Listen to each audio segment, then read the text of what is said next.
Pernah nggak sih lihat saham yang laporannya rugi parah, tapi kok analis malah bilang beli? Aneh kan? Nah, hari ini anggap saya mentor saham Anda. Kita bakal bedah tuntas kasus super menarik dari Bank Arta Graha dengan kode sahamnya INPC. Ini dia nih, inti permasalahannya. Rugi 567 miliar, tapi kok rekomendasinya strong buy? Gimana ceritanya? Oke, ayo kita bongkar bareng-bareng. Saya bakal tunjukin gimana sih cara seorang analis mikir waktu nemuin data yang kelihatannya saling bertolak belakang kayak gini. Oke, kalau mau analisis saham, kita harus mulai dari dasarnya dulu. Nggak bisa langsung lompat ke kesimpulan. Jadi, langkah pertama, yuk kita kenalan dulu sama perusahaannya. Siapa sih sebenarnya Bank Arta Graha ini? Jadi, INPC ini masuknya bank skala kecil ya, bukan bank raksasa. Terus, perhatiin deh poin terakhir. Saham yang dipegang publik itu tinggi banget, 59,10%. Ini catatan penting pertama buat kita sebagai investor. Saham kayak gini biasanya volatil, harganya bisa goyang kencang, naik turunnya cepet banget. Oke, sekarang kita masuk ke bagian yang ya bisa dibilang agak bikin deg-degan. Kita mulai dari angka-angka yang jadi red flag atau tanda bahayanya. Dan ini dia angkanya, minus 567,52 miliar rupiah. Ini yang bikin pasar kaget. Bukan cuma rugi biasa loh, ini kerugian bersih lebih dari 0,5 triliun dalam setahun. Angka yang gede banget kan? Biar lebih kebayang separah apa, coba kita lihat tabel ini. Lihat deh, laba di tahun-tahun sebelumnya itu kan positif ya.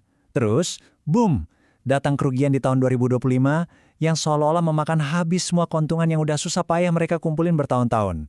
Langsung amblas. Nah, pertanyaannya, kok bisa rugi segede itu? Jawabannya ada di satu rasio kunci, namanya BOPO. Gampangnya gini, BOPO itu rapor efisiensi bank. Kalau angkanya di atas 100%, itu artinya pengeluaran buat operasional lebih gede dari pendapatan. Ya, persis kayak peribahasa, besar pasak daripada tiang. Dan angkanya 124,31%. Artinya apa? Artinya setiap mereka dapat pemasukan Rp100, pengeluarannya malah Rp124. Tekor kan? Jelas model bisnis kayak gini nggak sehat dan nggak akan bisa bertahan lama. Nah, ini dia biang kerok masalah operasionalnya. Oke, tadi kita udah lihat sisi gelapnya. Tapi, ceritanya belum selesai. Meskipun angka-angkanya jelek, ternyata ada sisi lain yang bikin beberapa investor justru melirik saham ini. Apa itu? Yuk kita lihat. Sekarang, kita intip sisi positifnya. Kita mulai dari jaring pengaman finansialnya, atau yang biasa disebut CAR, Capital Adequacy Ratio. Gampangnya, CAR ini tuh kayak seberapa tebal dompet cadangan si bank buat jaga-jaga kalau ada kerugian. Nah, ini dia yang bikin ceritanya jadi menarik lagi. CAR mereka itu 27,76%. Angka ini jauh di atas batas minimum yang disyaratkan regulator loh. Jadi, meskipun operasionalnya rugi, modal mereka itu super tebal. Ibaratnya mereka punya bantalan yang kuat banget buat nahan guncangan. Artinya mereka nggak diambang kebangkrutan. Ada lagi nih yang menarik.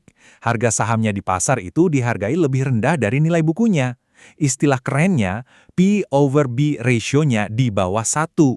Buat para investor yang suka hunting saham murah atau value investor, ini tuh kayak nemu barang bermerek yang lagi diskon gede.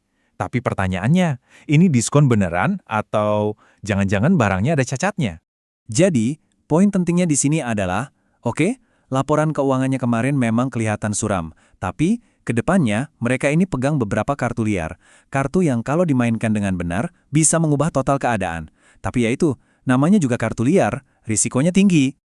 Nah, ini dia dua pertaruhan besar mereka. Pertama, mereka mau jadi pilar utama keuangan di ibu kota baru, IKN. Kedua, mereka dapat kerjasama strategis buat ngurusin keuangan TNI. Ini dua proyek raksasa. Kalau berhasil, bisa jadi game changer buat perusahaan. Tapi kalau gagal, ya risikonya juga sepadan. Nah, perbandingan ini benar-benar nunjukin dilema kita sebagai investor kan? Di satu sisi, data fundamentalnya jelek banget, rugi besar, operasional nggak efisien. Tapi di sisi lain, sinyal pasar justru sebaliknya. Ada rekomendasi beli kuat, bahkan ada notifikasi pergerakan tidak wajar. Jadi kita mau percaya yang mana? Oke, sekarang semua kartu udah di atas meja. Data positif dan negatif udah kita lihat semua. Terus gimana? Apa keputusan yang harus kita ambil sebagai investor? Kesimpulannya begini. Investasi di INPC saat ini itu jelas-jelas skenario high risk, high reward. Potensi untungnya gede kalau mereka berhasil turn around. Tapi resiko ruginya juga nggak main-main. Kunci utamanya cuma satu. Mereka bisa nggak beresin masalah efisiensi operasionalnya. Itu aja. Dan ini membawa kita ke pertanyaan jutaan dolar. INPC ini value trap atau golden opportunity? Maksudnya, apakah ini saham yang kelihatannya murah, tapi sebenarnya jebakan yang bakal bikin kita rugi? Atau ini justru peluang emas tersembunyi yang belum banyak orang sadari? Nah, bisa menjawab ini yang membedakan investor sukses dan yang gagal.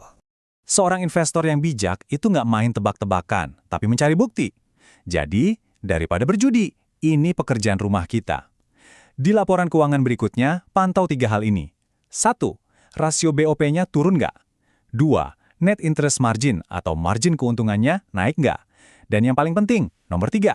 Proyek IKN dan TNI itu udah mulai kelihatan hasilnya belum di laporan keuangan? Saya nggak akan ngasih tahu Anda harus beli atau jual.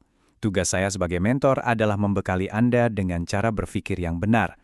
Sekarang, Anda sudah punya kerangka analisisnya. Jadi keputusannya kembali ke tangan Anda. Anda tim yang mana? Tim yang percaya pada potensi pemulihan besar berkat proyek nasional? Atau tim yang merasa, masalah operasionalnya terlalu parah untuk bisa diperbaiki?